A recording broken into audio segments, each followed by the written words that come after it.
Everybody, how are we all this morning? Good. Fantastic. Well, welcome to the Kiwi Park. My name is Chloe and I have the absolute privilege of being a keeper here at the park. Come on in and join us, guys. Today I am going to be introducing you to some native species as well as some non-native species, talking to you guys about the conservation work that we're doing here at the park and throughout New Zealand, and hopefully sending you home with some tips and tricks of things that you can do at home to help support conservation wherever you are in the world.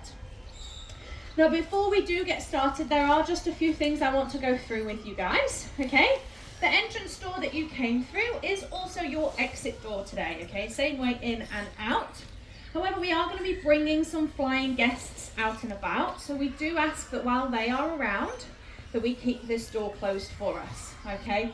We're not worried about them not coming back to us. However, we do have a nesting pair of Cardaea, New Zealand falcon, living up on the hillside just up there, so we want to keep our birds nice and safe. Also, while we have those flying guests and about, we do ask that you remain seated for us. Okay, these guys, come on in and join us.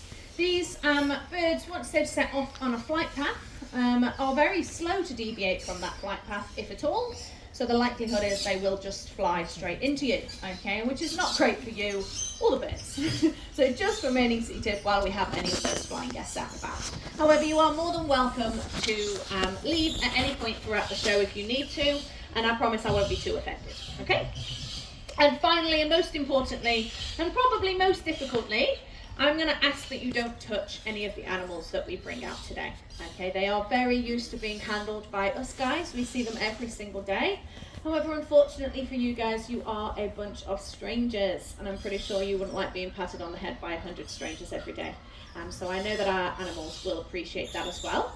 However, you are more than welcome to take as many photos, videos, snapshots as you like of the show today. There's at no point you have to pop your cameras away, so you can get those ready for our fabulous animals. Okay, well, we are going to get started, and I'm going to introduce you to our first guest of the day. Now, most of you will know that we have quite a big mammal problem here in New Zealand, okay, all of those being introduced. Did you also know that we have an introduced bird problem as well? These are my beautiful boys. Oh, I take it back. This is my beautiful boy here. This here is Shane. Bruce, are you going to come and join as well, please? Thank you. Thank you very much. These are Australian rainbow lorikeets. Okay, Australian being that key word. My beautiful assistant Ian here is going to help me with these beautiful birds. We might do some short flights this morning because they've already got bored and flown away, as usual. Okay, so these guys here were actually introduced in the 1990s by the pet trade. Come on. Good job. Come on. Good boy. Okay, introduced by the pet trade. Now, back then you could go into any pet shop and take home as many of these guys as you wanted. Now we have two, and trust me, that is plenty. These guys have the temperament of around a 2-year-old child. They require between 4 hours of mental and physical stimulation a day per bird.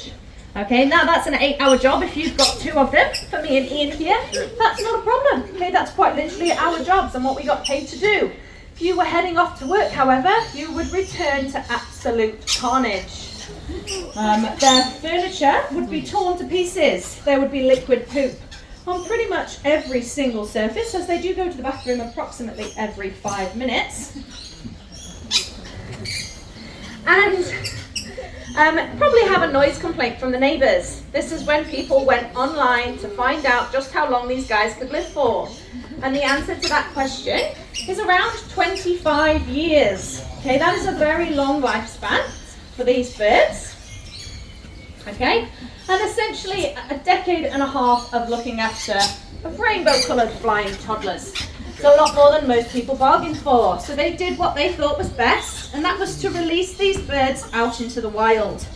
Now down here on the South Island, this is not great, because these guys here actually don't survive in the cold winters down here on the South Island. But up on the North Island, they absolutely thrived. Okay, so what that meant was that they were causing havoc for our native species, outcompeting them for food. Let's give a round of applause to Shane and Bruce there. They did absolutely fantastic work this morning. They really tried hard. Not only did they outcompete our natives for food, they also have a very nasty habit when it comes to breeding season. These guys will patrol their area, find any nest that doesn't belong to them, and kick out any eggs that are in it. Okay, destroying the breeding process of a lot of our natives. Okay.